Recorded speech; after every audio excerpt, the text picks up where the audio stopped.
Hi friends, இந்த வீடியோவில் வந்து நம்ம என்ன பார்க்க போகிறோம் அப்படின்னு கேட்டிங்கன்னா, இப்போ வந்து நம்மளோட 15 நாட்கள் முடியல நம்ம டூரிஸ்ட் ஃபேமிலி திரைப்படம் வந்து எத்தனை கோடி வசூல் செஞ்சிருக்கு, அந்த ஒரு விவரத்தை பற்றி அந்த வீடியோ நம்ம டீட்டெயிலாக பேச போகிறோம்.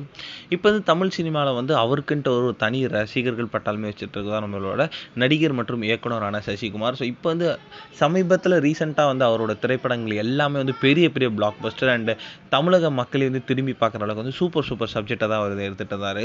இப்போ வந்து அறிமுக இயக்குனரோட இயக்கத்தில் அபிஷன் ஜீவிந்தோட இயக்கத்தில் நம்மளோட $1,000,000 ஸ்டுடியோ தயாரிப்பில் ஸோ இந்த ஒரு திரைப்படத்தில் வந்து நம்மளோட சசிகுமார் கூட சேர்ந்து ஒரு சிம்ரன், யோகி பாபு இந்த மாதிரி வந்து ஏகப்பட்ட பேர் வந்து இந்த திரைப்படத்தில் ரொம்ப ரொம்ப முக்கியமான ரோலில் நடிச்சிருந்தாங்க. இந்த படம் வந்து ரொம்ப பெரிய எக்ஸ்பெக்டேஷன்ஸில் ரிலீஸ் ஆகலை. ஆனால் வந்து ரிலீஸ் ஆன முதல் நாள்லேருந்தே வந்து ரசிகர் மத்தியில் ரொம்ப பெரிய ஒரு நீங்கா இடம் பிடிச்சிருக்கு. ஸோ எல்லாருமே வந்து one of the best feel good movie ever in Tamil cinema அப்படின்ற அளவுக்கு வந்து பேசிகிட்டு இருக்காங்க. அந்தளவுக்கு வந்து இந்த திரைப்படம் வந்து ரொம்ப சூப்பராக இருக்குது அப்படின்னு சொல்லப்படுது.